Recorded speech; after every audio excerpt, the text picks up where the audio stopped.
Filosofía, Ciencias Sociales por la Universidad Nacional Mayor de San Marcos. Actualmente es profesor de la Universidad de Valencia, del Departamento de Didáctica y Organización Escolar, del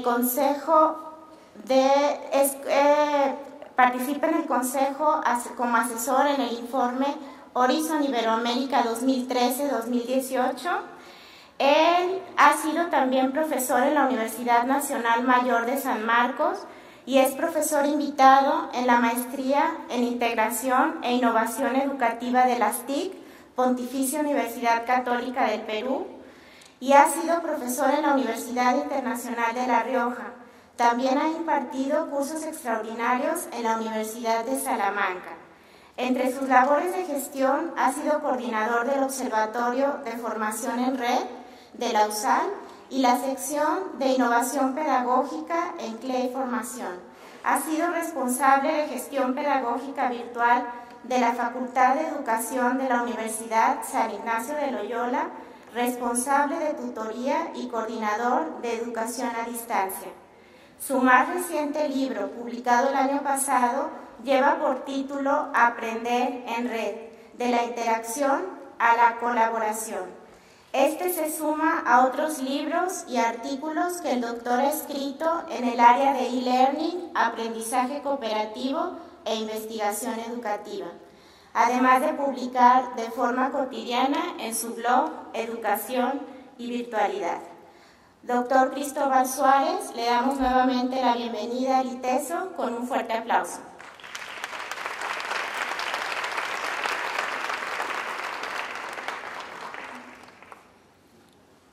Muy buenos días. En primer lugar, es un honor para mí estar aquí. Quiero agradecer a todas las personas que han organizado este evento. El trabajo es arduo. Organizar un evento de este estilo no es sencillo. Pero también quiero agradecer la presencia de todos ustedes, el tiempo que se han dado para poder participar en este evento.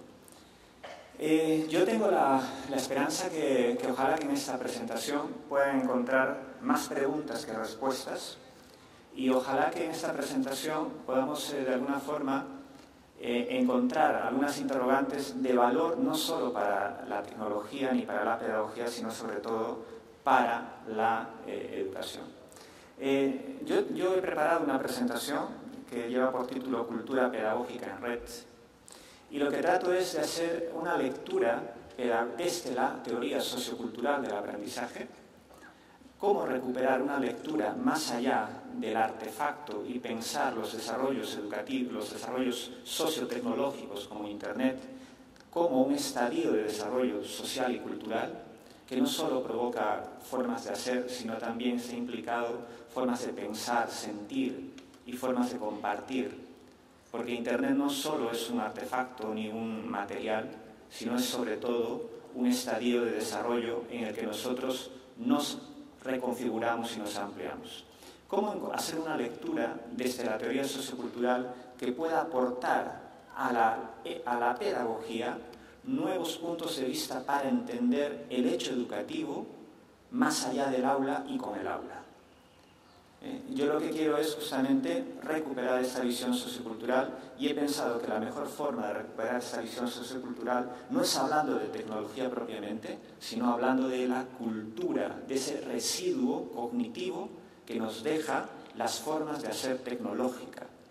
Y cuando esas formas de hacer tecnológica, como son Internet, en educación, se llenan de un sentido formativo y utópico que está más allá de la acción tecnológica. Todo eso en apretadas palabras voy a tratar de exponer en la manera más clara posible. Siempre tenemos una expectativa por la tecnología. Tenemos una expectativa educativa por lo que la tecnología puede hacer por nuestro sistema educativo, por nuestro propio aprendizaje y por el aprendizaje de nuestros estudiantes. Siempre la pregunta más cercana, o normalmente la más cercana para cubrir alguna necesidad educativa, la planteamos de la siguiente forma. ¿Qué aporta la tecnología a la educación? Y es una respuesta casi un acto reflejo. ¿Qué aporta la tecnología a la educación? Es una respuesta común y que tiene respuestas, es una pregunta común y que tiene respuestas sencillas. ¿Qué aporta la tecnología a la educación? Se puede responder con una serie de listados tecnológicos o de artefactos tecnológicos, software o aplicaciones que nos pueden permitir aprender o nos pueden permitir mejorar nuestra enseñanza. Y ese listado pueden ser grandes soluciones tecnológicas, ese listado puede ser un conjunto de aplicaciones, puede ser un conjunto de apps para nuestros móviles o puede ser un conjunto de maravillosas invenciones tecnológicas que nos pueden servir y ser útiles a la educación. Pero esta no es la pregunta fundamental, creo yo, que se debe plantear la educación. La educación no solo debe plantearse qué tecnología sirve para educar, sino creo que en nuestro papel como profesores necesitamos plantearnos otra pregunta. No solo qué aporta la tecnología a la educación, sino sobre todo qué pedagogías añadimos nosotros, los profesores, a la acción tecnológica. Es decir, para bailar, ¿qué música le vamos a poner para bailar? En realidad, la pregunta más sencilla es, yo encuentro una tecnología y la llevo al terreno educativo. Lo más complicado es encontrar una pedagogía o un conjunto de principios pedagógicos que nos puedan ayudar a reconfigurar la acción tecnológica e implicarla en el sentido educativo. Y eso es una cuestión mucho más compleja, es una cuestión mucho más lenta y es un reto teórico como práctico en el que los profesores, como nosotros, estamos implicados. Esas respuestas pedagógicas deben de llegar de parte de nuestra práctica, de nuestra teoría y de la reconfiguración de lo que permite hacer y no hacer la tecnología en la educación. No hablo solamente del hecho tecnológico, sino del hecho teleológico. Es decir, los fines de la educación son los que marcan al final las formas en que podemos usar la tecnología. Un puente entre esos fines educativos y la tecnología es la reflexión pedagógica. Y la reflexión pedagógica como saber inútil, entre comillas, justamente tiene que aportar a esta gran caja de herramientas llamada Internet, donde podemos recuperar muchas aplicaciones, ese sentido que a veces olvidamos por el relumbrón tecnológico. Lo que quiero justamente es recuperar dos ideas que vienen de la teoría sociocultural anclada en lo que propuso Vygotsky para comenzar a distinguir que en Internet que es un hecho mucho más social, humano, solo que está mediado tecnológicamente, pero que puede ser una gran forma de percibir y alcanzar retos educativos. Entonces, la pregunta más complicada, la pregunta que a veces está sin responder y la que me gustaría, de alguna forma, en la que busco trabajar, es justamente en qué puede hacer la pedagogía para mejorar los procesos educativos cuando estamos hablando de Internet. Y sobre herramientas hay muchas. Yo, por ejemplo, participo en este estudio que es el informe Horizon Iberoamérica, que es un estudio particular que se encarga es un estudio prospectivo basado en la metodología cualitativa, que se encarga únicamente, digo únicamente con toda la sencillez del caso, pero únicamente, y es complejo, identificar las tecnologías que pueden ser provechosas para la educación. Y sobre las tecnologías que pueden ser provechosas para la educación, tenemos grandes listados. Tenemos el listado que puede ser importante este año, que el próximo año no lo sea, que el año pasado haya sido, pero encontramos grandes soluciones tecnológicas para la educación.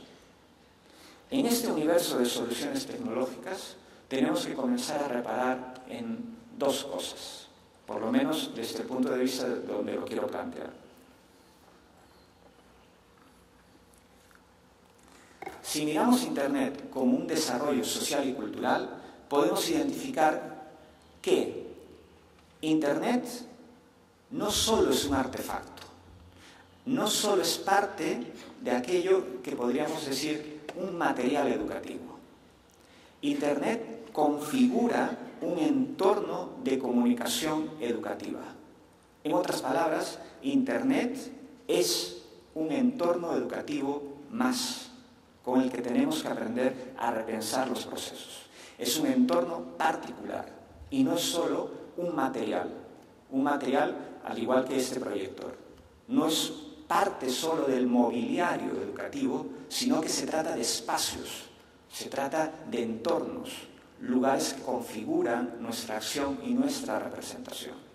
Segundo, la secuela del uso educativo de Internet y del uso de Internet genera valores, conocimientos técnicos sobre los que montamos una cultura organizacional educativa. No somos asépticos al uso de la tecnología, sino que aprendemos a pensar con esa tecnología. Y hay una dimensión cultural en la que Internet, su presencia y su actividad afectan en la construcción de la cultura organizacional educativa. Internet no está solo ahí de decorado, sino que desarrolla patrones de comportamiento, actitudes, hábitos en los que se plantean de forma diferente a la forma normal de hacer educación y a la forma normal de plantear el currículum y las actividades didácticas. Quiero recuperar por ello el sentido que aporta este señor Vygotsky. Muchos de ustedes lo conocen. Es muy famoso por la zona de desarrollo próximo, que todo el mundo recuerda, pero hay una parte de su planteamiento psicológico, de su planteamiento humanista, que no es recuperado con mucha intensidad, que es el tema de la mediación cultural. Vygotsky ha sido una persona que ha sabido encontrar en lo social y en la cultura no solamente aspectos secundarios del aprendizaje. Para Vygotsky, la cultura, como la sociedad, no son aspectos secundarios, sino que es la explicación del propio aprendizaje. El aprendizaje no se concibe al margen de una acción social y el desarrollo de la cultura. Y la cultura llega a nosotros de distintas formas.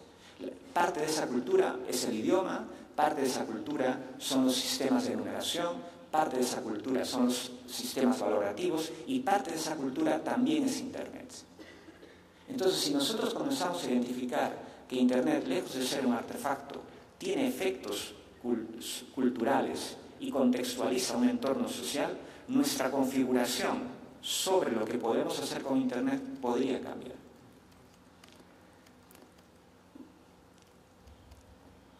El entorno, para la teoría sociocultural, el entorno no es, como les decía, un elemento accesorio. Es aquello que justifica el aprendizaje, es aquello que explica su potencial. Los entornos no son simplemente decorados, sino son parte de la propia explicación del aprendizaje. La importancia de los entornos en educación es vital, pero para entender el tema de los entornos podemos hablar, usando esta clasificación, simplemente con fines didácticos, encontrar que podemos hablar de un entorno natural, es decir, una topografía, un clima. Esta ciudad se ha levantado como respuesta a un entorno natural. La cultura que se ha desarrollado ha sido simplemente una respuesta de adaptación al entorno, al clima, al territorio. Y en realidad toda la ciudad de alguna forma es una respuesta a ese clima. ¿Qué ha pasado con Internet? ¿Y qué ha pasado con otras tecnologías? Pero especialmente con Internet. Que a la capa natural, natural como puede ser el entorno físico, como el que estamos ahora, se ha añadido una capa urbana, como es esta ciudad, pero sobre esta capa hay una capa tecnológica. Esa capa tecnológica nos permite en ese momento hacer un tweet, esta capa tecnológica nos permite recibir un WhatsApp, esta capa tecnológica nos permite comunicarnos, tomar una fotografía y enviarla en Facebook. Esta capa tecnológica nos ha permitido recibir una llamada en la mañana, nos ha permitido sacar dinero de un cajero, nos ha permitido ir de urgencias al médico y ser atendido por nuestra tarjeta y reconocer. Es decir, además de la capa natural, donde tenemos una temperatura, donde tenemos una topografía, tenemos también una capa, una configuración cultural llamada ciudad. Sobre esa capa, la tecnología está generando toda una territorialidad.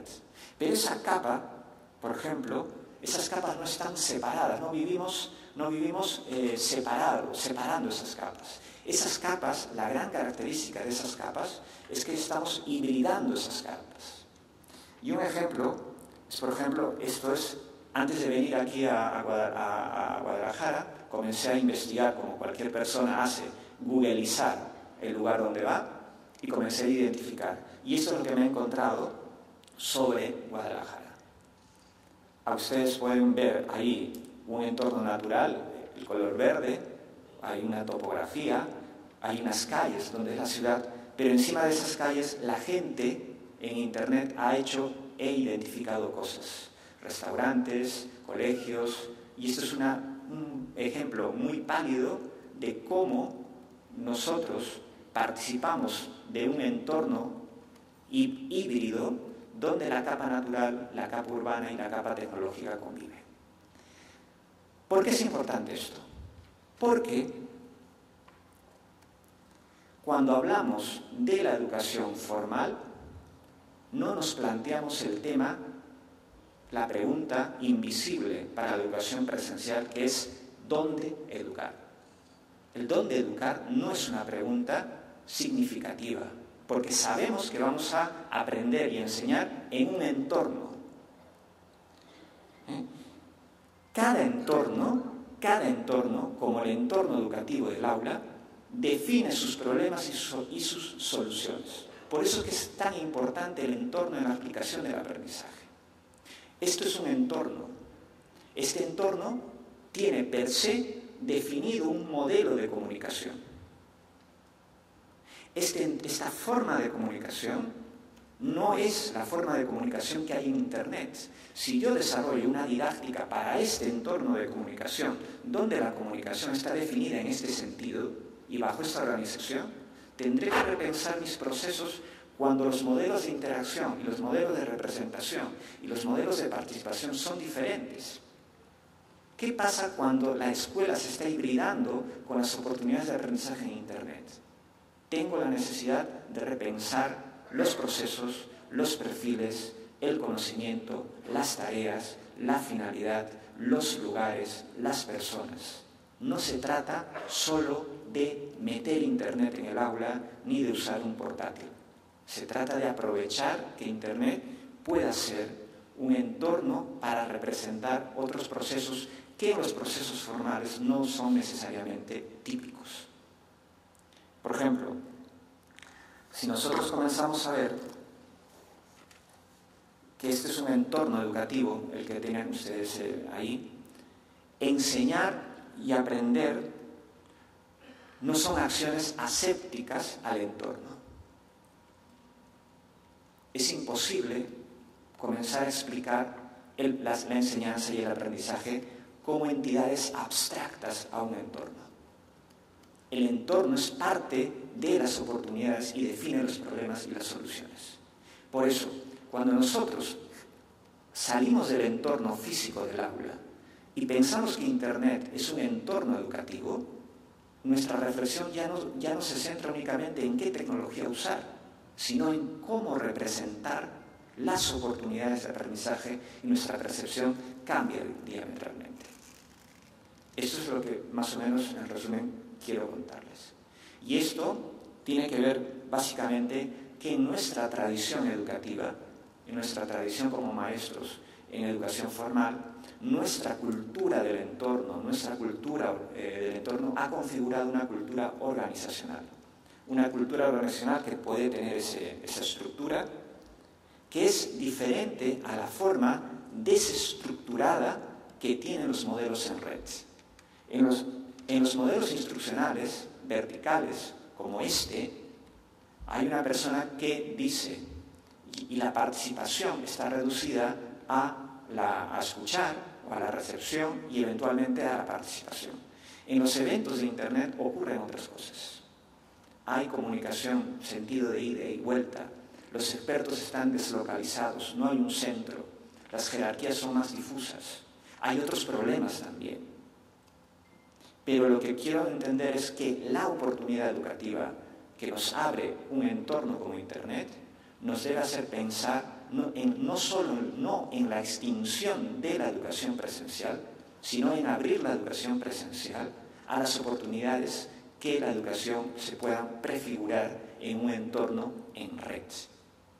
Lo que añade Internet a la educación, además de sus miles de aparatos y software, no es solo un conjunto de aplicaciones novedosas, es la oportunidad de repensar los procesos, de repensar las prácticas a partir de una noción de interacción basada en red.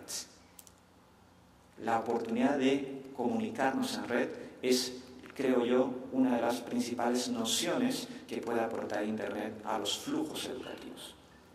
Entonces, estos entornos, desde que nosotros comenzamos y hemos reconocido la escolaridad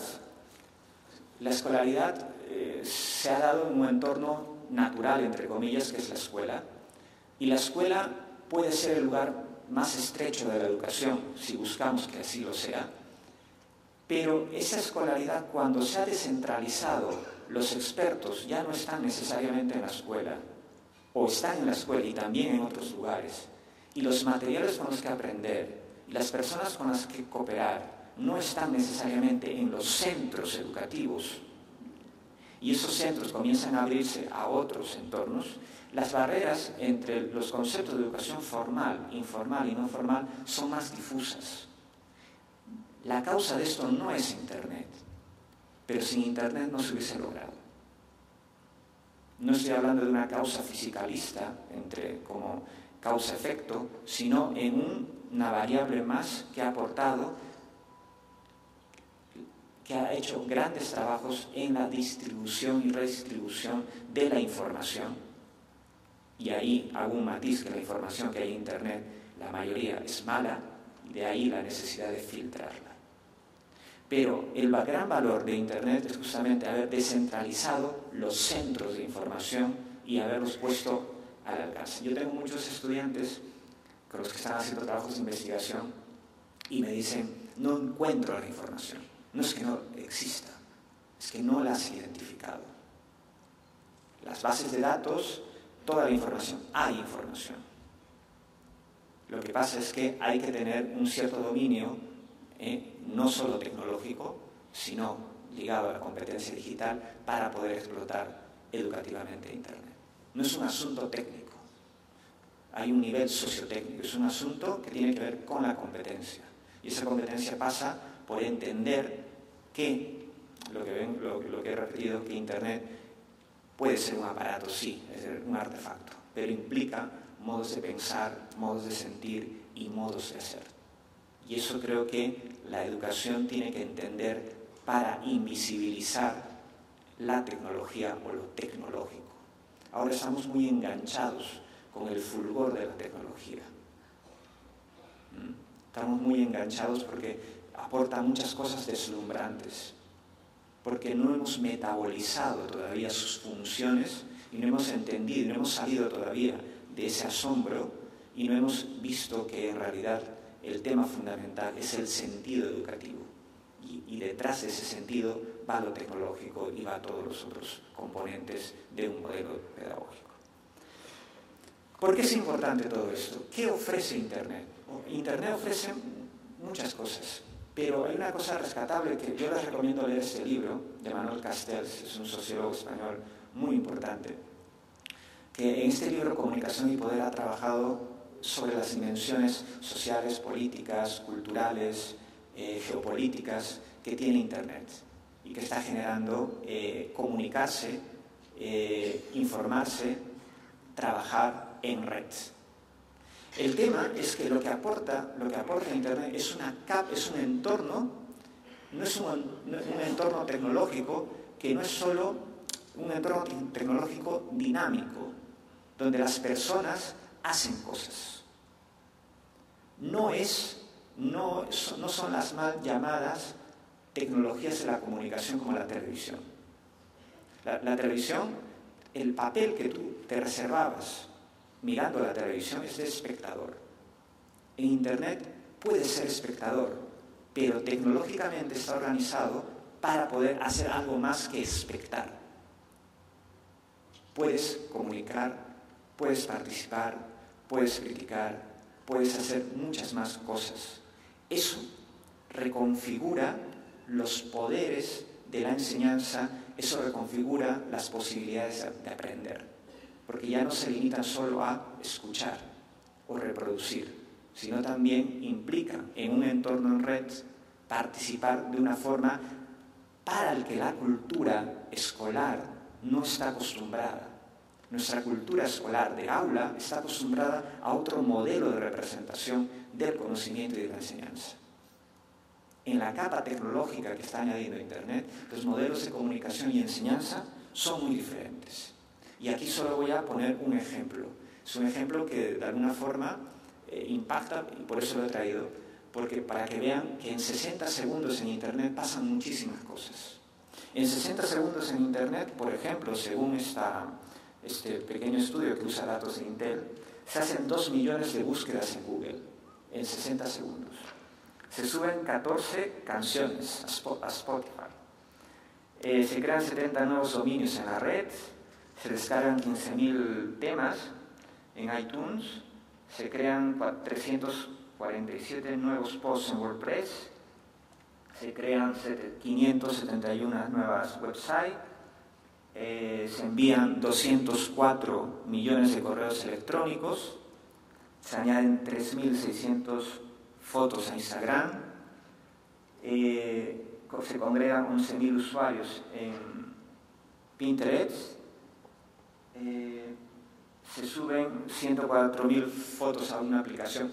Las aplicaciones son anecdóticas, pero lo que me interesa es quedarse con las acciones. Por ejemplo, se hacen 1.800.000 nuevos me gusta en Facebook y se suben 72 horas de vídeo en YouTube. ¿Qué cosas? Aparte de los artefactos, es decir, de las aplicaciones, que son anécdotas, Facebook mañana puede caer en la bolsa y mañana ya no tenemos Facebook. Twitter puede ser importante, pero sale otra tecnología que da más prestaciones y la reemplazamos. Lo mismo pasaba con MySpace hace 5 años o 4 años, era importantísima. El tema no es ese. El tema es que la red no solo nos permite, a comparación de la televisión, mirar, sino nos permite habitar, hacer cosas. Esas cosas que nos permite, además de lo impresionante que pueden ser las cifras, en 60 segundos, es subir, crear, descargar, enviar, compartir, añadir, visualizar, conversar, etcétera, etcétera. Imagínense las cosas que podemos hacer en la educación recuperando todos esos flujos de información. Por eso es que la pregunta que me planteo no es necesariamente qué podemos hacer con Internet, sino qué podemos hacer con todo lo que la gente hace en Internet y cómo podemos recuperar todos esos flujos de información y convertir esos flujos de información en oportunidades de aprendizaje, en condiciones sociales de aprendizaje.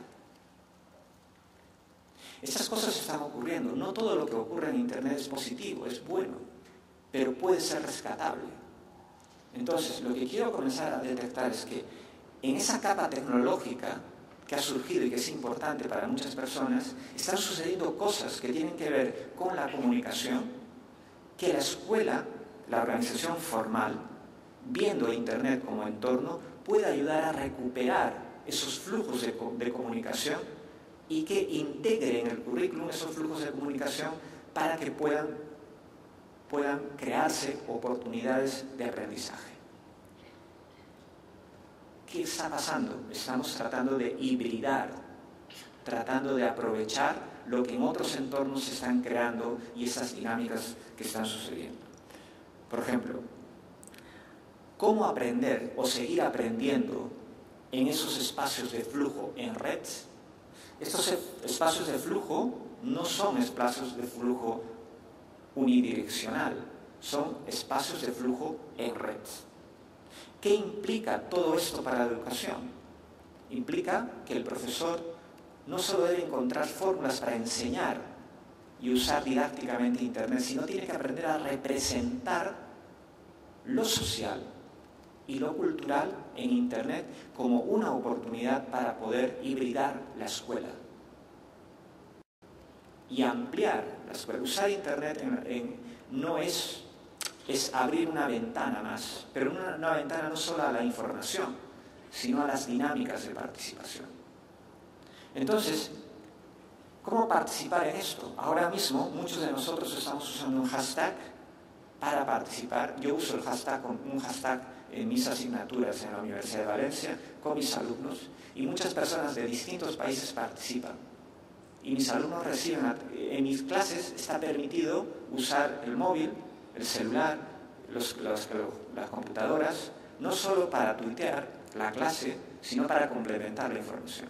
Y muchas personas que son parte de otras zonas participan usando el hashtag y participan de nuestra dinámica. ¿Qué he hecho?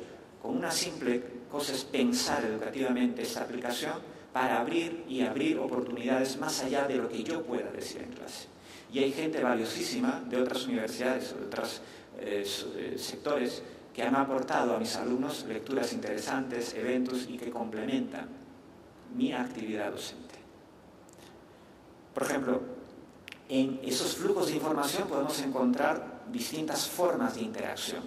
Esas formas de interacción, por ejemplo, que se usan en Twitter, que ustedes ven ahí, distan mucho de la forma normal y tradicional de enseñar. Porque las dinámicas y los flujos con los que circula la información están planteados en red y son muy diferentes a la forma protocolar de llevar la enseñanza. Esos flujos pueden configurar estas dinámicas que ustedes ven ahí. Sobre esto hay mucha información. Ustedes pueden encontrar esto buscando flujos de información en Google.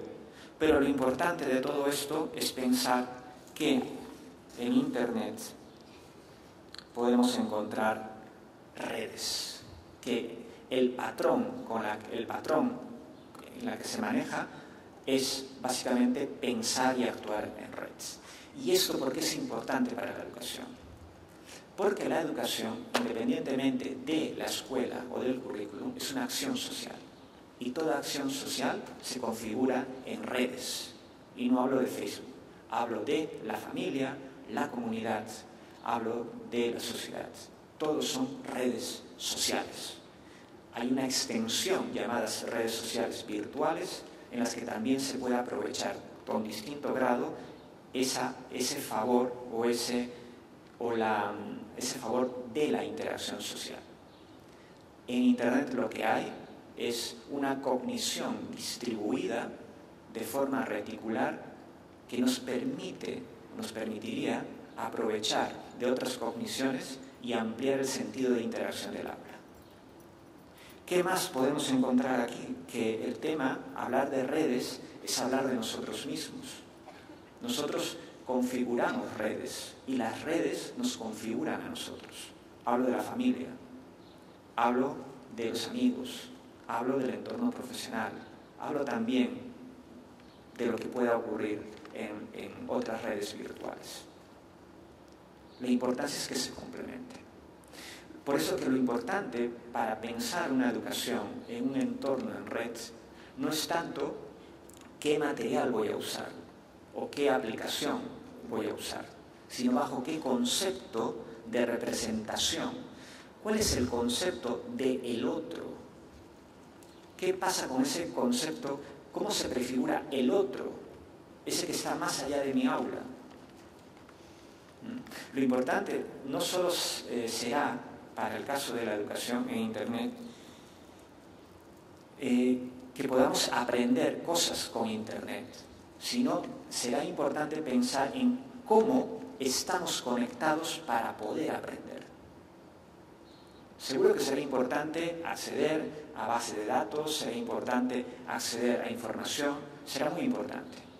Pero saber cómo conectamos, cómo estamos conectados y qué lugar tenemos en esa co-construcción, en esa participación, será un elemento importante para poder pensar en el aprendizaje aupado de Internet, en Internet.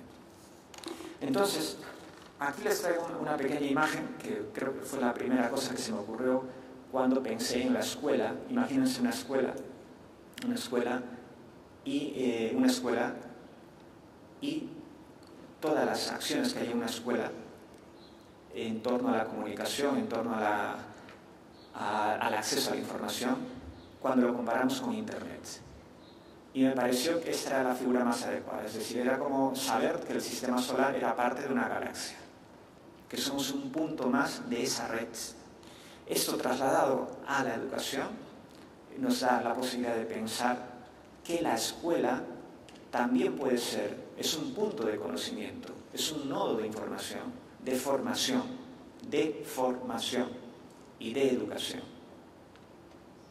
Entonces, si nosotros comenzamos a pensar en ese entorno de oportunidades tecnológicos que se solapa con el mundo urbano y físico, podemos encontrar que la escuela puede ser el complemento, puede ser una parte de esas oportunidades reticulares que se abren como cognición distribuida.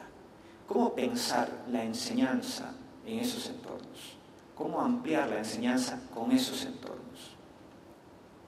Y aquí es donde cabe hablar de la escuela como centro y de la escuela como nodo de ese conjunto de flujos de información. Y vuelvo al tema de Castells. Es otro concepto que nos puede ayudar a entender qué se está trabajando, qué está ocurriendo en Internet. Castells tiene un concepto interesante que es el concepto de autocomunicación de masas. El concepto de autocomunicación de masas no es el concepto de comunicación de masas del que hablé de la televisión. La televisión, la radio, la prensa tradicional, esperábamos siempre al día siguiente saber la noticia o encender el televisor para saber qué estaba ocurriendo. Ahora hay medios mucho más flexibles, inmediatos, de saber qué está pasando en este momento. Pero el gran aporte de Internet no es ese, no es solo la inmediatez, sino es la oportunidad de hacer algo ahí, de opinar a través de un blog, de participar a través de Twitter, de crear redes más allá de mi entorno físico, con Facebook o con lo que sea, acceder a la información distante geográficamente y culturalmente, como puede ser de una universidad anglosajona, trabajar cooperativamente en red con gente que ni siquiera conozco físicamente. Y les voy a confesar, yo conozco a muchos de los que estáis aquí, bueno, muchos no, pero sí 4 o 5, y hoy los he desvirtualizado. Pero ya sé, más o menos, a través de Internet, por dónde van, qué están haciendo, y hemos tenido ese contacto. Internet no es que reemplace, sería penoso pensar que Facebook podía reemplazar a la mejor red social que es la vida.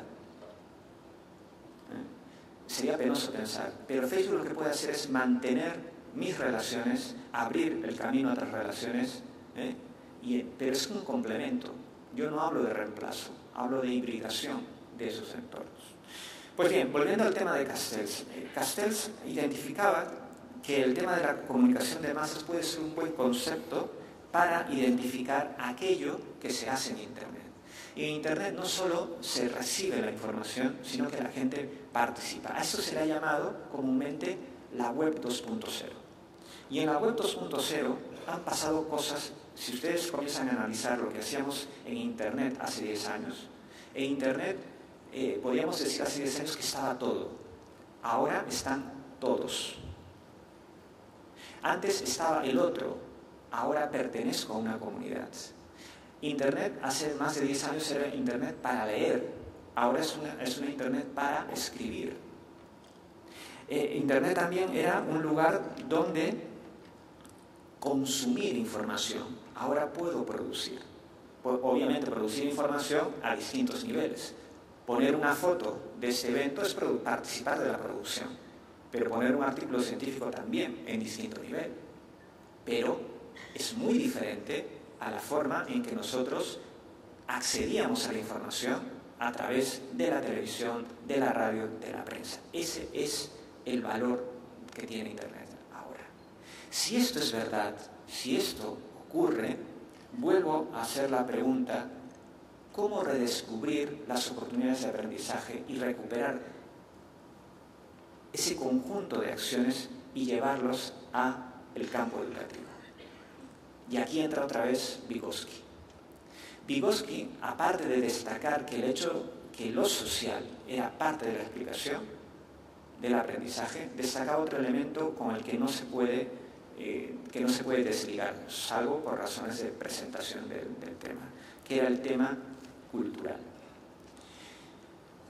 El tema cultural nos invita a pensar que las herramientas, todas las herramientas, estoy hablando no solo de herramientas físicas, sino que de herramientas en general, simbólicas. La pedagogía es una herramienta simbólica porque nos permite aprender, capturar las cosas de distinta forma, y un hacha también es una herramienta, pero cualquier herramienta nos permite hacer algo. Ese algo está dirigido de forma externa, pero hay un rebote cognitivo. Ese rebote cognitivo significa que al hacer algo estoy aprendiendo a pensar con esa forma de hacer. Yo cuando uso una herramienta, no solo estoy usando la herramienta, sino que mi propia estrategia de acción está condicionada por el sistema tecnológico que me permite hacer algo. Si trasladas eso a Internet y piensas que el sistema tecnológico es complejo y te permite hacer algo, aprendes a pensar con esa forma de hacer. El aporte de Vygotsky está justamente en encontrar que la vida mental es vida mental con otros y lleva el rasgo de los instrumentos de mediación cultural. Uno de los tantos instrumentos con los que repensamos nuestras formas de acción es Internet. Al igual que una navaja, nos permite hacer cosas. Entre el sujeto y su respuesta hay un filtro cultural. Si tú pides agua usando el castellano, el filtro cultural es el castellano. No hay neutralidad, no se trata de una reacción, de un estímulo-respuesta. No es como cuando te llega el sol y cierras los ojos. Esto es aprendido, está mediado por la cultura. Lo mismo pasa con el caso de Internet. Si nosotros comenzamos a pensar las oportunidades de la educación y pensamos que esas oportunidades de enseñanza las filtramos pensando en las oportunidades de interacción que nos puede dar Internet, quizá nuestras respuestas puedan cambiar. Pero esto significa no centrarse solo en la anécdota de Facebook, sino pensar en toda esa instrumentalización que nos ofrece Internet en su dimensión cultural, como herramienta de acción y como herramienta de representación de las cosas.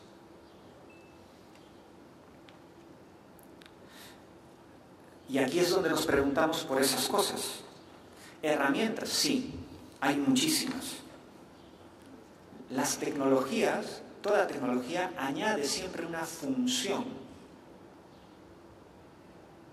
Vygotsky tiene una frase que decía: toda acción depende del material con el que se realiza. Y por material no solo se refería a una cosa concreta, sino a dos sistemas de valores completamente diferentes pueden generar acciones diferentes, porque están filtrados por un sistema axiológico diferente.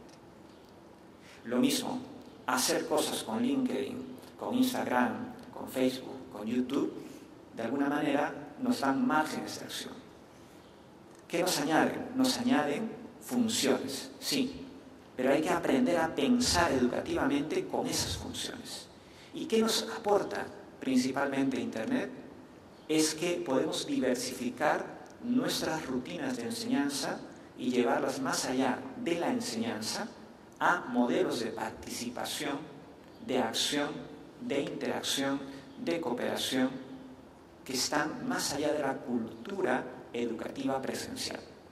Por eso es que vengo a hablarles de la cultura educativa en Internet, que en el fondo sería una cultura educativa en red y una cultura educativa basada justamente en esto. Ahora, no todo es precioso, no todo está... Necesitamos, aparte de desarrollar una dimensión pedagógica de la virtualidad en Internet, también necesitamos repensar los procesos. ¿Qué puede hacer la pedagogía?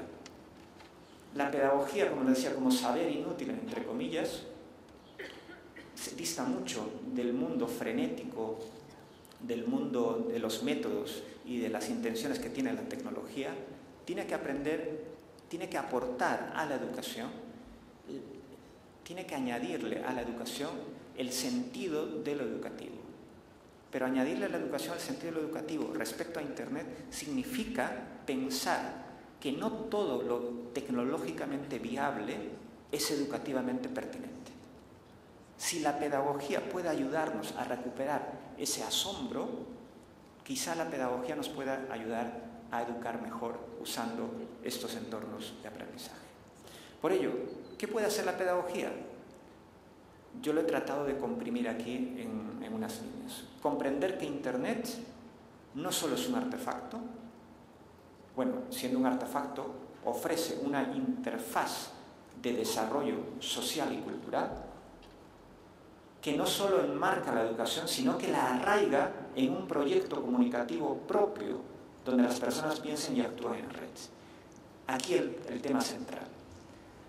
Si Internet arraiga la comunicación en un proyecto educativo, en un proyecto comunicativo propio, ese proyecto comunicativo propio es actuar y pensar en red. En conclusión, no existe neutralidad. La acción educativa en Internet no son acciones neutrales y asépticas al entorno. Están mediadas y condicionadas por el entorno en red que se ofrece. Si nosotros tenemos la necesidad de abrir la educación a este campo, tenemos que aprender a pensar que esto es así y pensar con sus ventajas y limitaciones. ¿Para esto qué necesitamos? Primera cuestión, competencia digital. Y segunda, competencia digital docente. Que parecen, pero que pueden ser cosas totalmente diferentes. La competencia digital es la competencia marcada muchas veces como objetivo formativo. Son una de las 8 competencias que en los sistemas europeos se están desarrollando, al lado de las esenciales como la matemática, la lengua, etc., en la que tiene la finalidad de que todo ciudadano pueda tener esa capacidad no solo técnica de poder encarar las cosas, sino que tenga la capacidad de valorar la información, de ser eficaz en la comunicación, crear contenidos, ser una persona consciente de su seguridad digital y la resolución de problemas a través de esos entornos. Pero pensar la competencia digital docente es pensar en esto y en un para qué,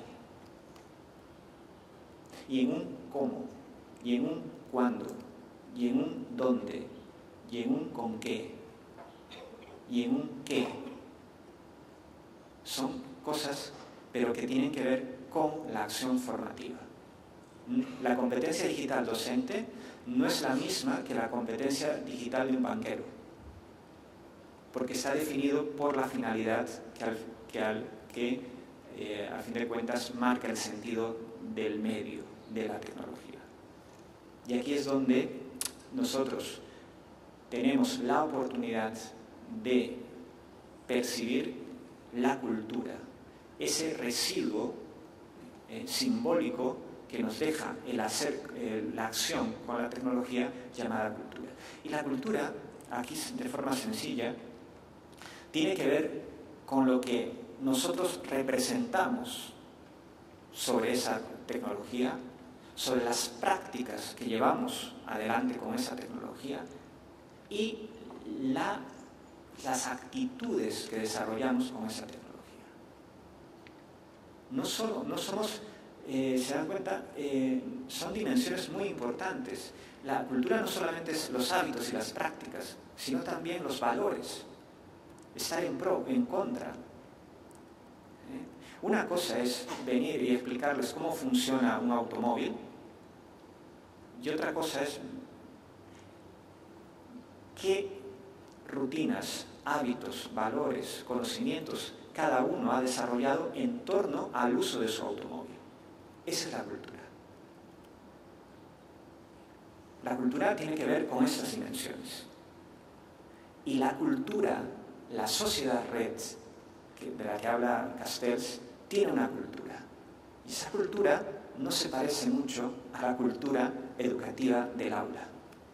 Y ese es el punto en el que quiero pensar que la exigencia que los que estamos en educación tenemos para entender la oportunidad que abre Internet a la educación es una oportunidad para repensar pedagógicamente estos procesos.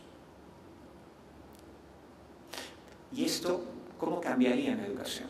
Cambiaría, por ejemplo, aquí solo voy a poner dos ejemplos. Este es un ordenador personal, salió aproximadamente hace 30 años, si no me equivoco. Cuando salió, la primera reacción es, ¿cómo metemos esto en la escuela? Físicamente no era un problema. Bueno, adquirirlo era un problema porque costaba muchísimo dinero, pero llevarla al aula. ¿Pero qué hacer con ella? ¿Cómo integrar las tecnologías en el aula? Esa pregunta, ¿cómo incorporar las TIC en el aula?, es una respuesta, o la punta del iceberg, o la punta de lanza, de toda una cultura de representación de la educación y de la tecnología. Pensar cómo incorporar las TIC en el aula es una cosa, y otra cosa es cómo aprender en entornos en red, o cómo abre Internet los espacios educativos que se generan en el aula. Esa es otra pregunta, también producto de otra forma de comprensión de Internet, que está más allá del hecho, del artefacto, y que tiene que ver con las cosas que se pueden hacer. Entonces, esto, de alguna manera, prefigura nuestra comprensión de la oportunidad educativa que puede tener estos entornos. Y aquí es donde va la vuelta a los fundamentos. La pregunta de fondo es, ¿cómo pensar que esos flujos de comunicación, que esas oportunidades de información que se generan en Internet puedan ser parte de mi estrategia de aprendizaje? ¿Cómo hacer que esos flujos de comunicación que se dan en Internet, el acceso a la información, puedan ser parte de mi estrategia de enseñanza? Esa es un poco la idea de fondo. Para empezar esto, podemos apelar a que hay preguntas que incuestionablemente, si queremos hablar de pedagogía, tenemos que resolver. ¿Para qué aprender? Que entronca mucho de las otras preguntas, que es el sentido general. ¿Qué está resolviendo Internet realmente en la educación? No solo si es bonito o no, o práctico, sino realmente qué necesidad educativa está resolviendo Internet, o cómo este desarrollo sociotecnológico es importante, y tan importante como para pensar en un para qué, formativamente hablando. Las preguntas que le podemos hacer es ¿qué aprender en red?, que será distinto a qué aprender en el aula, temas del currículum, temas de contenido, cómo aprender, que es la parte más didáctica. Buena parte de nuestra didáctica, si ustedes recuerdan, la didáctica es el lenguaje un poco que está montado sobre la representación de la enseñanza del profesor-estudiante. De forma alternativa se ha hablado de la cooperación, pero pensar cómo enseñar cuando los flujos y los entornos de comunicación están en red y son diversos, exige una reflexión distinta. ¿Con qué aprender?, que serían los recursos, los materiales. ¿Con quién aprender?, que sería un poco las personas que están más allá del aula, serían expertos, gente que está en otros lugares, comunidades que no necesariamente tienen el perfil de profesor o estudiante.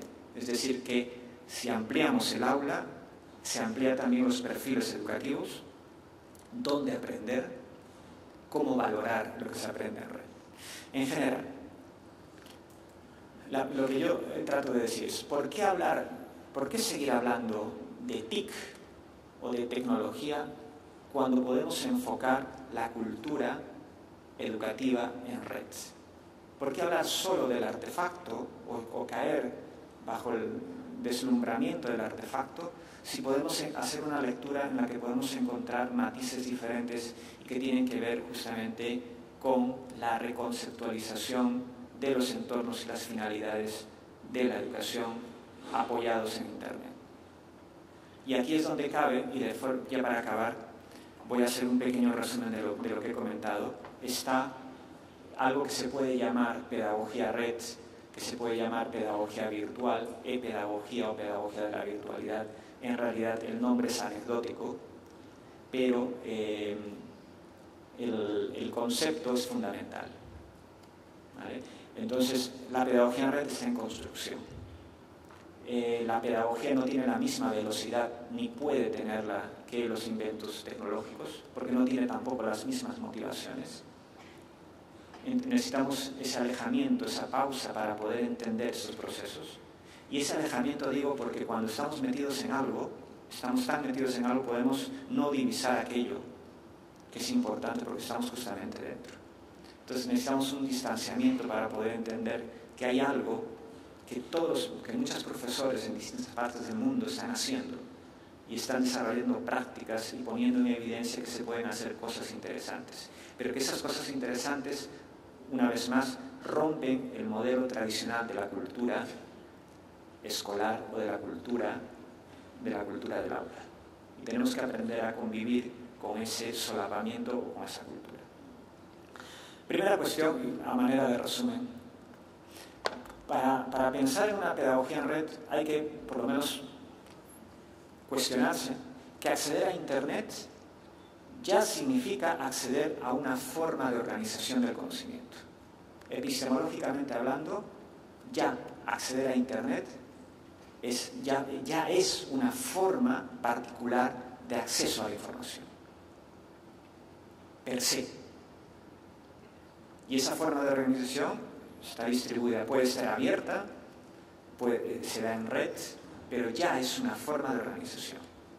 Al igual que entrar a esta aula, ya podemos ver una forma de organización. Entrar a Internet también implica distinguir una forma organizacional. Dos, y perdón por el ejemplo, Internet es un estadio de desarrollo social y cultural. Entender esto puede cambiar nuestra percepción. Antes, para tener una fotografía como la del evento, teníamos que leer la prensa o esperarla en la televisión. Pero ahora nos la puede llegar, si tenemos un primo o alguien que se ha ido al evento, puede haber tomado una fotografía como la que ven ahí y tenerla en nuestro Facebook, en nuestro Twitter. Es decir, el hecho de tomar una fotografía, de poner una opinión en un blog, de participar en un foro, de aprobar o no aprobar alguna cosa, que eran acciones reservadas a profesionales como los fotógrafos, como los columnistas en los diarios, se han diversificado y flexibilizado a tal punto que cualquiera puede participar. Pero hay que tener ciertas capacidades para poder distinguir que no todo lo que brilla es oro, obviamente. Tercero, hay una hibridación de entornos educativos tradicionales con los digitales. Hay una superposición que hay que comenzar a tomarla como natural. El aula, Internet no es solo un material, sino que implica un entorno de acción y representación. Esa imagen que ustedes ven ahí podría ser, muchas las ponen como el aula del futuro, pero es solo un aula con tecnología. Hay que aprender a ver que con esa tecnología se puede hacer otras cosas, no solo tenerlas dentro del aula. Tenerlas está bien, pero si yo tengo una lavadora en casa y no sé cómo funciona, no tengo una lavadora, solo tengo una máquina. La topografía en red no solo enmarca la acción educativa, sino que la arraiga en un proyecto comunicativo. El tema de Internet no es solo acceder, sino abre líneas de comunicación. Las personas en red configuran condiciones sociales de aprendizaje. Detrás de las opiniones, detrás del blog, detrás de muchas otras cosas, hay gente haciendo cosas y que tiene el tiempo y la suficiente capacidad como para compartirlo. Hay una relación persona-máquina que es la relación cuando nosotros descargamos algo, pero hay una relación valiosa para la educación también, que puede ser la relación persona-máquina-persona. Y esto hay que comenzar a explotarlo. Crear modelos pedagógicos que aprovechen la cognición distribuida en redes. Y no estoy hablando de que las inteligencias, no, sino que simplemente hay algo que está, algo provechoso, esto sí tiene que ver con la zona de desarrollo próximo, que está más allá de mi entorno y que puedo acceder si sé cómo usar y acceder a estas redes. Añadir a la relación entre alumnos en red el beneficio de la cooperación. Es importante. Podemos estar en red, podemos estar interactuando, pero solo interactuar y solo estar en red no significa aprovechar educativamente, porque podemos estar peleando y estar interactuando, podemos estar conectados y estar en red, pero eso no nos asegura que la forma de interacción sea la más provechosa. Quizá la cooperación pueda ser una de las formas pedagógicas en las que tú puedes aprovechar la interacción en red. Noveno, de la misma forma como traducir un poema es hacer otro poema, trasladar una asignatura a un entorno virtual es hacer otra asignatura. Es decir, una cosa es, yo tengo una asignatura y soy un buen profesor presencial, pero eso no me asegura que mi asignatura, trasladada a un entorno virtual, donde hay otras funciones, donde hay otros canales, otras formas de interacción, donde están las limitaciones del texto escrito, donde están las limitaciones de la falta de relación cara a cara, donde hay ventajas de sincronía y asincronía. Ese entorno modifica mi curso. Entonces, no es trasladar. Pasarlo a PDF no significa digitalizar el curso. Sí, bueno, sí es digitalizar, pero no significa que este sea significativo, porque no es lo mismo. Ampliar la educación formal a procesos no formales e informales supone descontracturar el aprendizaje. Y esto supone encontrar otras líneas, no tan lineales, valga la redundancia, de poder decir algo o compartir algo. La cultura de lo abierto entraña una cultura y una visión de relación entre las personas y el currículo. El concepto de contenido abierto o recursos educativos abiertos es un concepto importante para el desarrollo de los contenidos en la educación, porque pueden favorecer mucho el desarrollo de la educación en el aula y más allá del aula.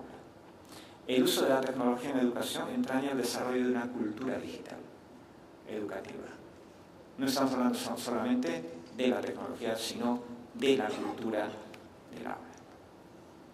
Y ya para acabar, este es un monográfico que sacamos hace poco en la Universidad de Valencia sobre la dimensión pedagógica de la virtualidad y en realidad lo que yo he tratado de hacer todo este tiempo, espero que lo haya conseguido, es abrir algunos frentes, algunas preguntas que puedan abrir otras preguntas para poder aprovechar educativamente Internet.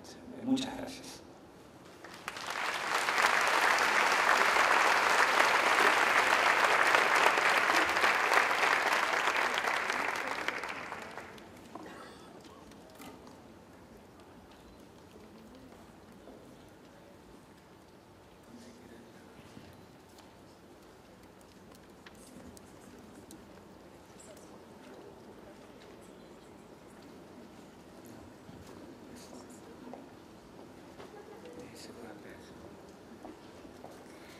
Agradecemos la intervención del doctor Cristóbal Suárez y ahora abrimos la sesión de diálogo con sus preguntas y comentarios.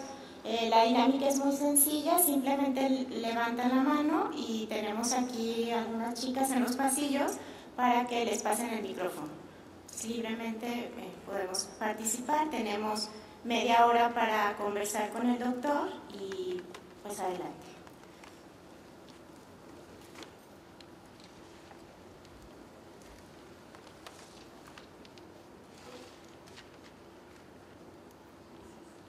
Hola. Hola, muy buenos días. Me encantaría preguntarte sobre las resistencias docentes de la incorporación de la tecnología en el aula, porque justo estamos en la implementación en el colegio donde yo estoy.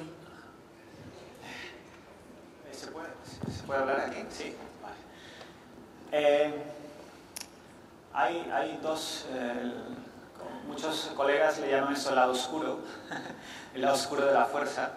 Un poco esto se debate entre los tecnoescépticos y la tecnofilia y el tecnoescepticismo.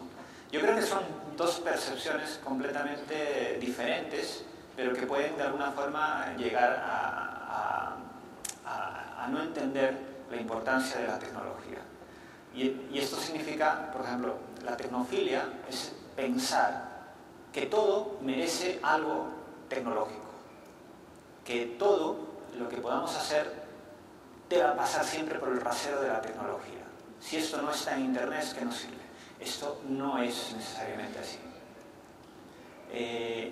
La tecnofobia es pensar que si lo hacemos con la tecnología, con Internet en este caso, pues se está desfigurando el sentido educativo, se está yendo para atrás y en realidad revela un temor, justificado o no, pero es una actitud. Entonces, entre esos dos extremos hay muchos grises. Y el que prefiero yo es particularmente una escala de grises donde tú puedas identificar de manera crítica, destacando sus bondades y sus desventajas de poder seguir hablando de la educación a través de Internet. Pero en realidad es típico encontrar esas actitudes. Pero esas actitudes no son patrimonio de Internet. Si nosotros revisamos un poco el tema sobre la cultura, en los diálogos de Platón podemos encontrar también cómo en boca de Sócrates se podía reaccionar frente a la escritura, frente a la oportunidad que te daba acceder a la información a través de la letra muerta de tu maestro, y cómo acceder a esa nueva tecnología te podía dañar y privar del halo del profesor, te podía privar de muchas otras cosas. Entonces, cada desarrollo social y cultural tiene esta secuela. El tema en el fondo es cuándo podemos pensar que hemos ganado la batalla y hemos entendido que esta tecnología ya es parte de la normalidad, cuando la hacemos invisible. Muchos de nosotros tenemos la cultura del libro, y el libro, ya no hablamos de tecnologías o de didácticas desarrolladas al libro, porque ya son parte de nuestra tradición, y estamos enfocando las cosas hacia lo nuevo.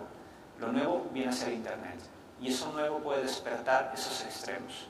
Pero las actitudes, yo pienso que todo pasa por el tema de las actitudes que tú tengas. Y creo que, sobre todo, más que hablar de las virtudes, es la única forma que un profesor pueda pasar ese nivel actitudinal es experimentando con la tecnología y reconociendo que al final no es tan problemática y que puede ser ventajosa si piensas en el aprendizaje más que en la enseñanza.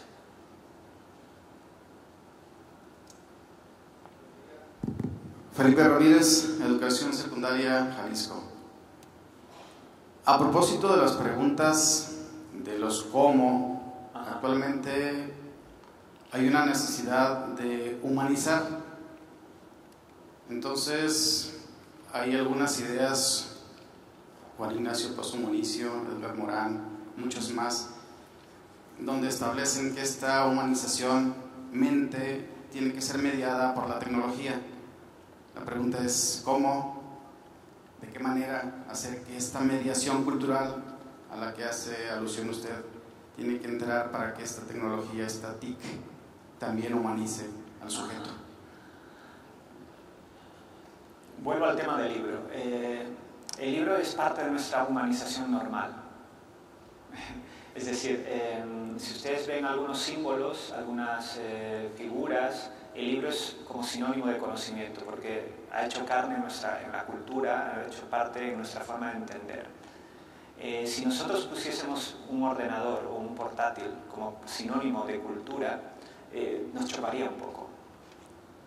Entonces, ¿qué quiero decir con esto? Que la parte, o sea, cuando exigimos el tema de humanidad, o el desarrollo de la humanidad, o del humanismo, tenemos que hacerlo conjuntamente con todas estas cosas que el desarrollo del humano trae.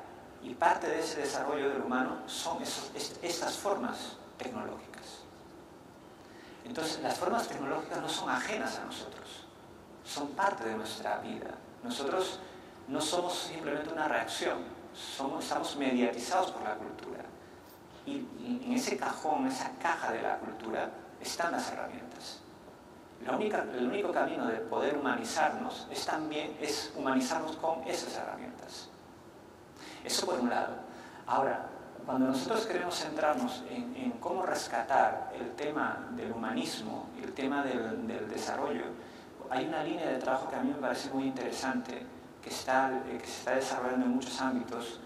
Es un ámbito interdisciplinar, pero que atiende a Internet de una manera diferente, que se llama el humanismo digital. El humanismo digital es una línea, es un marco de comprensión muy interesante para poder entender la tecnología en esa dimensión cultural, en esa dimensión social que atañe no solo aspectos que tengan que ver con la competencia técnica, sino con sus consecuencias sociales. Entonces, de la misma forma, como no es lo mismo digitalizar la cultura, no es lo mismo hablar de la cultura digital. Una cosa es digitalizar la cultura, por ejemplo, imagínate todos los trabajos, ponerlos en soporte digital, todas las obras, todas las pinturas, pero otra cosa es desarrollar la cultura digital. Entonces, el desarrollo de nuestras capacidades, el desarrollo de nuestro sentido de humanidad, sin la tecnología, no creo que fuese posible. Tenemos que incorporar eso.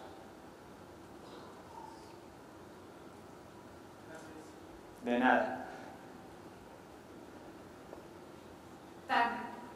Quería pedir tus orientaciones a partir de lo que planteas. No te veo, perdón. Perdón. Buenas tardes. Sí, te preguntaba sobre las orientaciones para repensar lo que en el currículo tradicional era la llamada clase de computación, a partir de este escenario que tú planteas.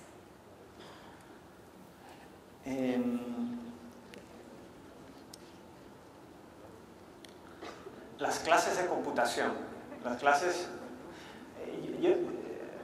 Cuando yo voy a clase, yo enseño muchas asignaturas. Una de ellas es Educación y TIC. Se llama Educación y Tecnología de la Información y la Comunicación. Y cada vez que empiezo la clase, se me ha vuelto ya una muletilla, les digo a mis alumnos, yo no vengo a enseñarles a usar PowerPoint. ¿Qué es lo que trato de hacer? Además de usar PowerPoint con la práctica, porque esas cosas tú las puedes aprender por ensayo y error, las puedes aprender por imitación. Creo que al momento de hacer aulas de ordenadores o aulas de computadoras, lo que pasa es que con las aulas de computadoras hemos reproducido el mismo sistema organizacional, el aula, y le hemos añadido las computadoras. No es lo mismo pensar en el aula de computadoras que en el aula virtual, que es otra cosa. Entonces, cuando hay necesidades de formación que están ligados con aspectos instrumentales, como conocer un software, manejar un PowerPoint, se justifica.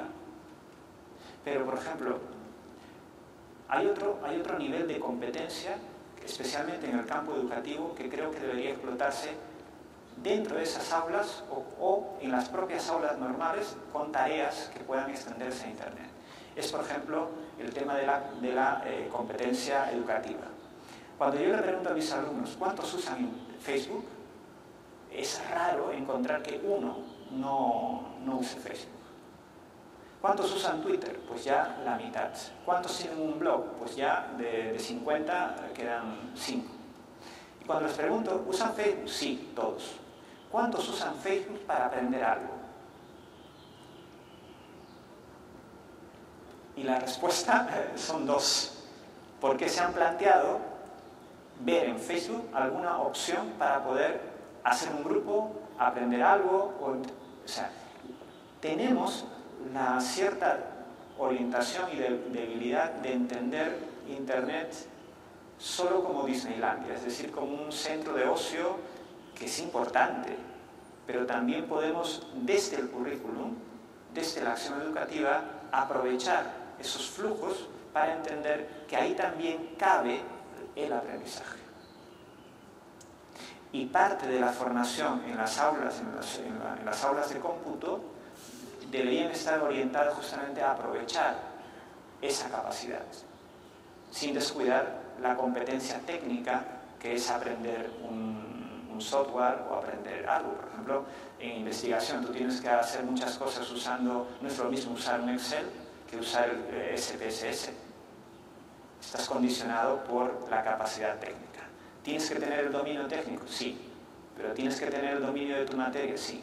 ¿Pero tienes que tener el dominio de los estadígrafos que te permiten conceptualmente? Sí. Es mucho más que el dominio técnico.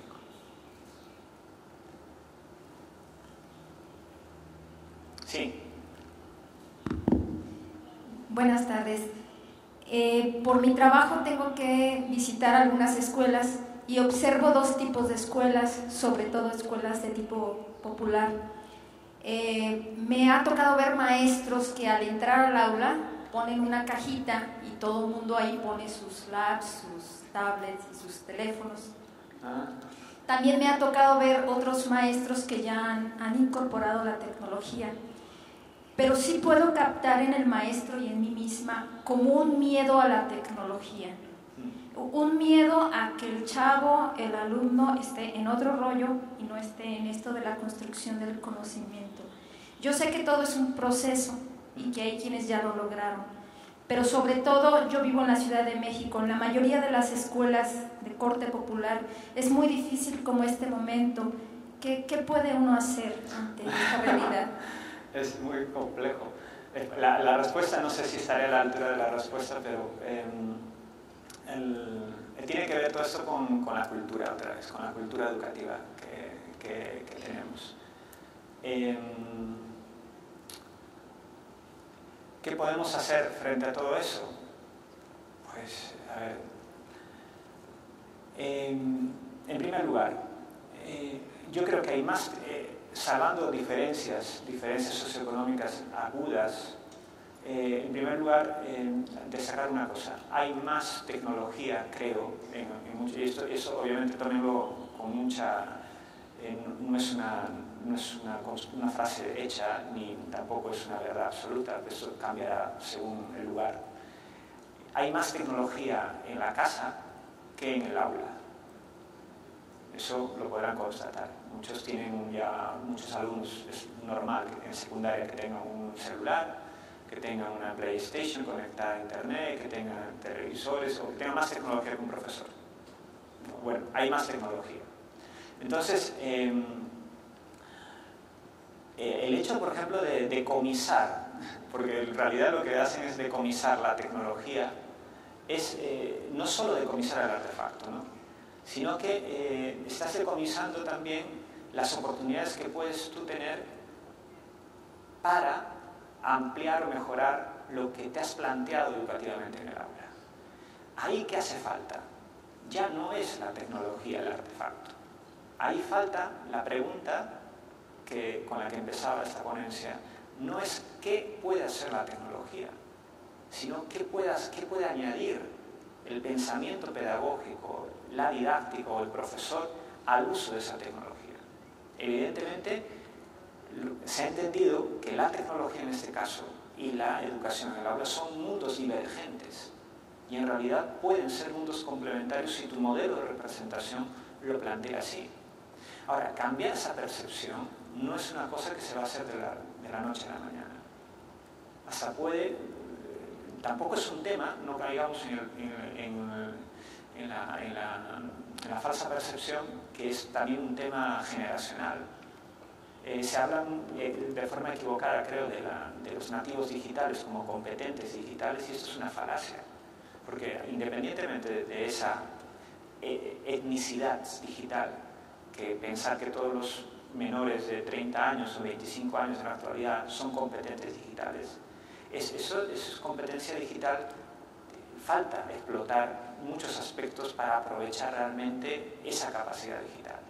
Y hay muchas personas que exceden los 40 años o mucho más que están muy bien capacitados para poder entender la tecnología. ¿Qué hace falta, por ejemplo, para entender y aprovechar la tecnología? No solo conocer la tecnología, sino hace falta leer bien, escribir bien, ser creativo. ¿Por qué digo? Si tú haces un blog, no te basta el blog.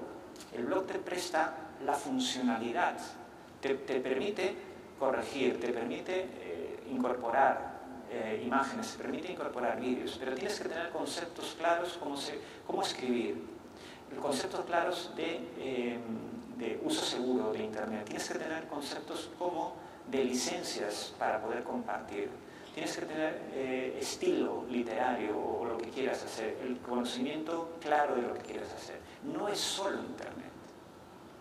Entonces, cuando hablamos solo de la formación en Internet, estamos descuidando esos otros conocimientos que son importantísimos. Por ejemplo, la comprensión. Si nosotros no hemos desarrollado, si no sabemos escribir bien en nuestro idioma, muchos lo podrán haber comprobado, no podemos escribir bien en otro idioma. Y si no podemos escribir bien en un texto de papel, en un papel, tampoco lo vamos a poder hacer en el mejor blog que tengamos. Entonces hay cosas que tienen que ir a la par.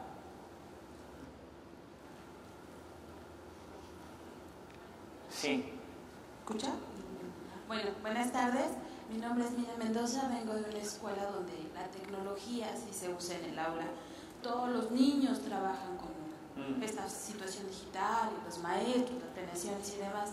Mi pregunta va más enfocada porque nosotros trabajamos con niños con necesidades educativas especiales, niños con muchos retos, y es muy difícil poderlos integrar, incluir en el aula con los compañeros, con el docente y con la tecnología, sumada a todos estos retos. Y vamos trabajando de manera paralela, en situaciones fuera, por ratos dentro. ¿Hay alguna situación en donde nosotros podamos trabajar ya de manera incluida dentro del aula con esta situación de educación especial? ¿De educación? ¿De educación especial? El tema de educación especial es un tema que personalmente yo lo conozco muy superficialmente. Sé que hay un conjunto de aplicaciones y software muy especializado. Pero, por ejemplo, el tema de... ¿Ustedes usan software especial para eso? Usan el sistema 1. Ajá. ¿Y usan teclados especiales? No. Usan el iPad nada más. El iPad. ¿Y la pregunta de fondo cuál era? ¿Qué programa hay para poder trabajar con estos niños dentro del aula con los sistemas de planeación y situación de educación regular? Ajá. Ahí un poco, yo creo que más que programas, porque los hay, y para educación especial, como te digo, no conozco específicamente, pero yo creo que el tema sería un poco en repensar el currículum. Es decir, cómo pensar el conjunto de actividades educativas integrando algunas funciones de Internet. Es decir, por ejemplo, el tema de búsquedas, el tema de creación de trabajo cooperativo a través de los blogs, el tema de cómo se puede, por ejemplo, aprender mucho con el Google Maps para temas específicos sobre geografía, cómo se puede participar, cómo se puede trabajar cooperativamente en foros. Es decir, el tema, cómo recrear el currículum, cómo amplificar las actividades usando el currículum. Obviamente las necesidades en educación especial son muy concretas a diferencia de la educación general. Y esto pasa por una evaluación no solo de la aplicación, que es lo que me preguntas, sino básicamente de para qué yo quiero esta aplicación. Y esa aplicación, ¿cómo la puedo usar?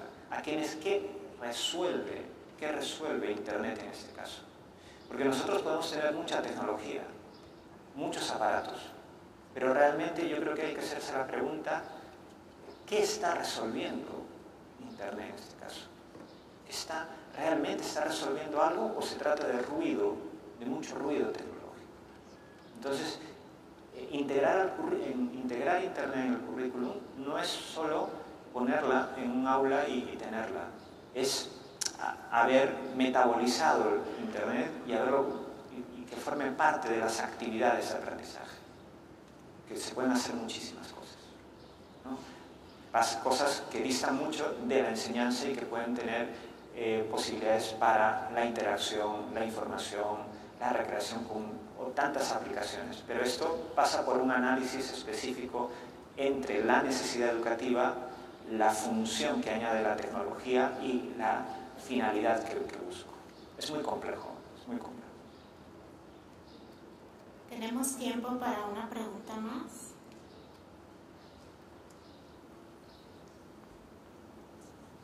Sí. Buenos días. Mónica García del Instituto de Ciencias. ¿Cuáles serían tus previsiones respecto al informe Horizon para los siguientes 5 años en tecnología educativa? Pues el informe Horizon ha seguido ahí está el informe global y el informe regional. Los informes regionales tiene Brasil, Asia-Pacífico y Latinoamérica. Yo me fío, generalizar sobre Latinoamérica es complejo. Generalizar sobre México es complejo, ya. Y generalizar sobre Latinoamérica en general es aún más complejo. Entonces, generalizar sobre el mundo, yo creo que es imposible. Entonces, una de las ventajas que tiene el informe Horizon es que ha ido concretando regiones.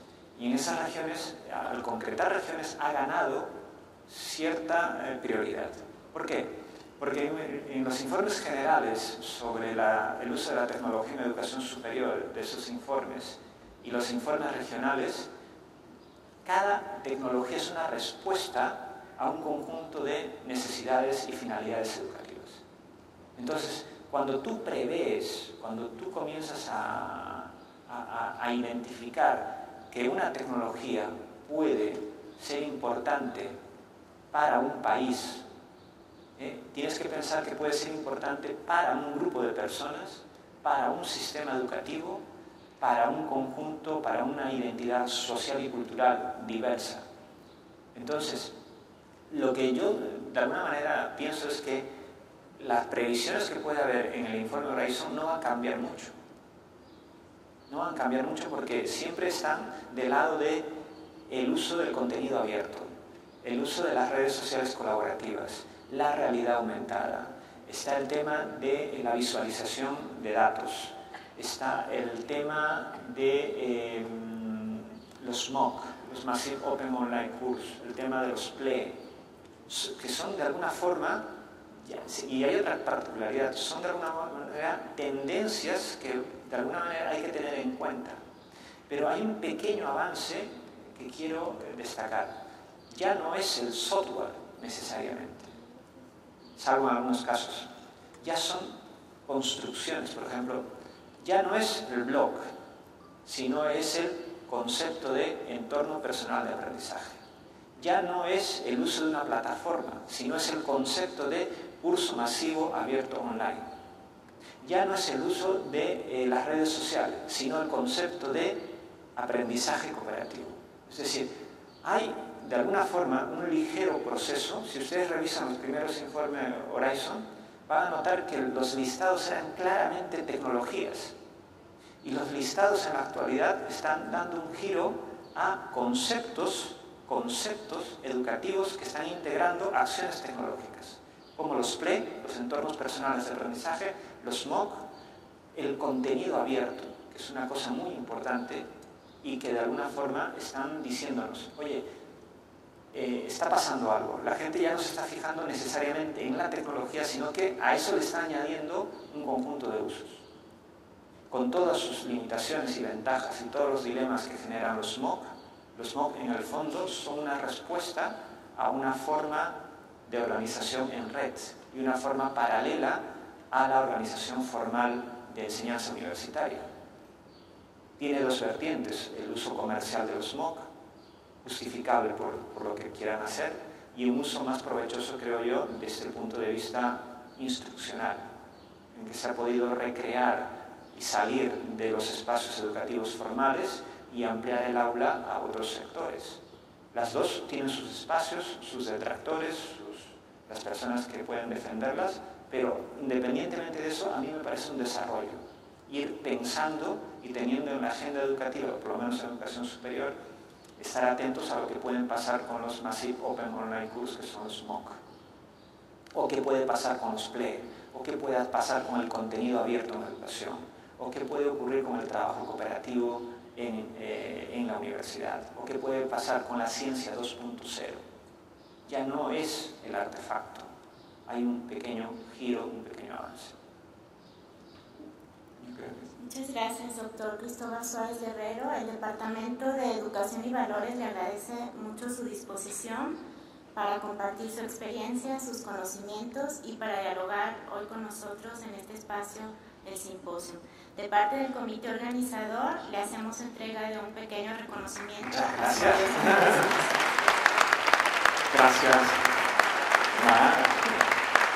Muy amable.